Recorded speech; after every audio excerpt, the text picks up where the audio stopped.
Ustazah akan menemani teman-teman sambil menunggu waktu berbuka puasa. Ustazah akan menceritakan tentang sebuah kisah yang sangat luar biasa teman-teman. Kisah ini terjadi pada zaman Nabi Muhammad SAW. Ada yang tahu kisah tentang apa? Jadi hari ini Ustazah akan menceritakan kisah tentang perubahan kiblat umat Islam. Jadi pada tahun kedua di Madinah sebelum terjadinya perang Badar itu turun syariat Islam yang berkaitan dengan perubahan kiblat untuk kaum muslimin. Teman-teman ada yang tahu nggak sih kiblat itu apa?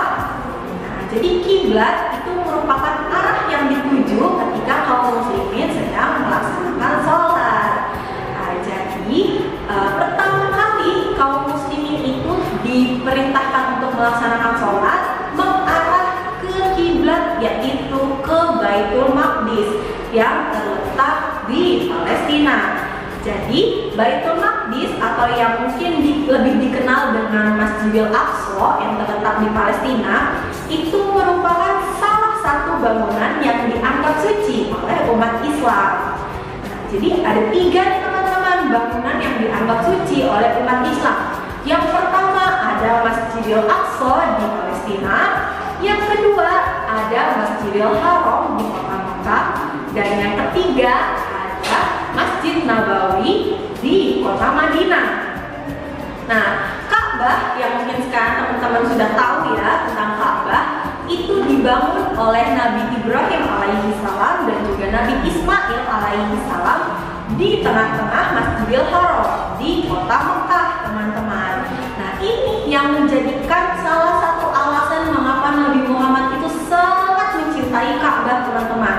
Selain itu, Nabi Muhammad juga mencintai Ka'bah karena Ka'bah itu letaknya di kota Makkah. Jadi ini yang menjadi salah satu mengapa Nabi Muhammad itu sangat mencintai kota Makkah, teman-teman, karena Ka'bah itu dibangun di kota Makkah, kota yang sangat dicintai oleh Allah Subhanahu wa Ta'ala. Itu, teman-teman.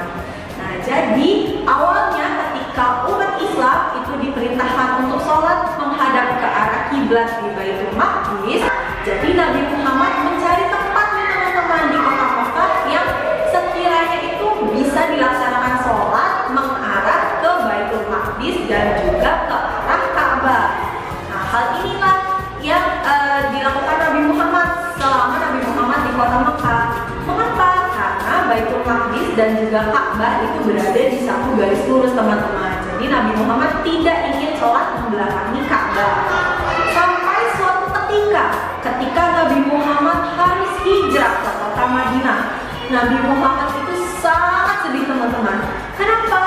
Karena kota Madinah itu berada di tengah-tengah Baitul Maqdis dan juga Ka'bah. Jadi ketika Nabi Muhammad berada di kota Madinah, Nabi Muhammad itu harus sholat menghadap Baitul Maqdis, tetapi harus membelakangi Ka'bah. Wah, hal ini sangat membuat Nabi Muhammad bingung dan sedih, teman-teman, karena Nabi Muhammad harus sholat membelakangi Ka'bah. Akhirnya setiap hari Nabi Muhammad selalu berdoa, menengadahkan kepala ke langit ketika berdoa, karena Nabi Muhammad itu sangat rindu untuk sholat menghadap ke Ka'bah, teman-teman. Nah, hal ini didengar oleh kaum Yahudi di kota Madinah. Mereka mulai menyebarkan fitnah yang sangat jahat, teman-teman. Mereka menyebarkan fitnah, katanya kaum muslimin itu hanya bisa mengikuti kaum Yahudi karena kaum muslimin itu juga sholat menghadap ke Baitul Maqdis. Kaum Yahudi pun sama sholat menghadap ke Baitul Maqdis. Nah, fitnah ini didengar oleh Nabi Muhammad, teman-teman.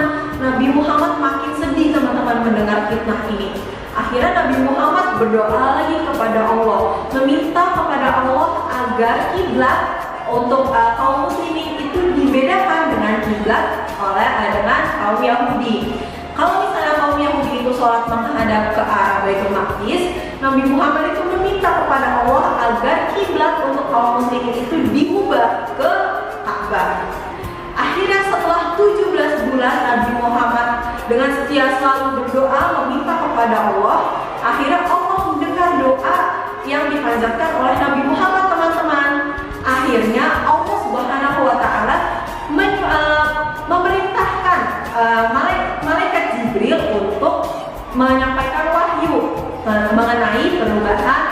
kiblat dari Baitul Maqdis ke Ka'bah kepada Nabi Muhammad. Saat malaikat Jibril turun ke bumi, Nabi Muhammad itu sedang melaksanakan sholat zuhur. Kebetulan Nabi Muhammad saat itu sedang menjadi imam sholat zuhur di salah satu masjid milik Bani Salamah.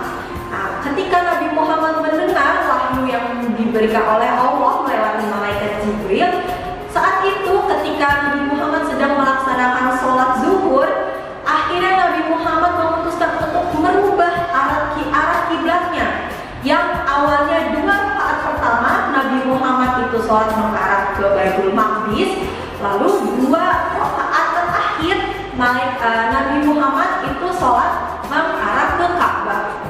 Begitu juga dengan jamaah-jamaah yang ikut sholat dengan Nabi Muhammad saat itu dengan tertib merubah arah kiblatnya.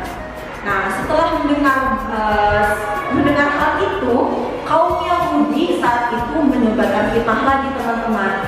Mereka berkata bahwa perintah yang pertama kali turun, yaitu sholat mengarah ke kiblat ke Baitul Maqdis, itu merupakan sholat yang dianggap paling sah.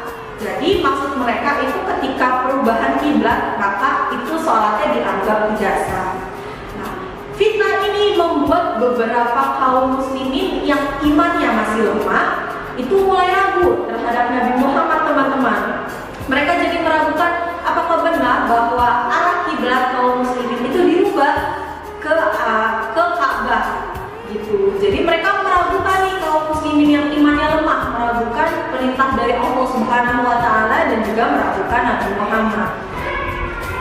Oke.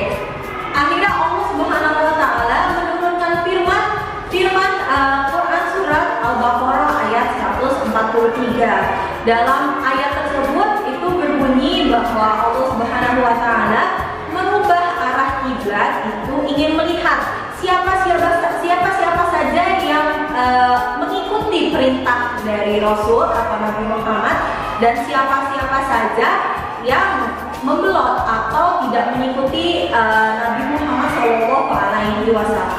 Nah, Allah Subhanahu wa taala ini berkata bahwa perubahan arah kiblat itu memang dianggap sangat berat oleh kaum muslimin, kecuali bagi orang-orang yang imannya itu sangat kuat ya, teman-teman. Mau apapun perintah yang diberikan oleh Allah Subhanahu wa taala, orang-orang yang imannya itu sudah kuat, mereka pasti akan mengikutinya.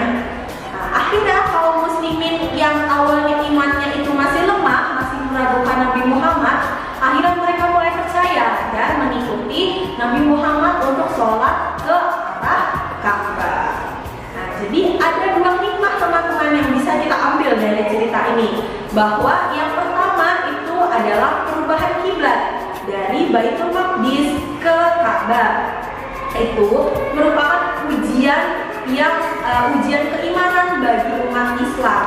Lalu hikmah yang kedua itu hendaknya umat Islam itu selalu taat dan patuh atas perintah dari Allah Subhanahu wa taala dan juga perintah dari Rasulnya, walaupun itu dirasa berat baginya. Nah, sekian cerita yang Ustazah sampaikan mengenai kisah yang terjadi pada Nabi Muhammad. Semoga kisah ini mendapat memberikan informasi yang baru kepada teman-teman ya, ilmu yang baru kepada teman-teman. Sekian dari Ustazah, terima kasih teman-teman. Assalamualaikum warahmatullahi wabarakatuh.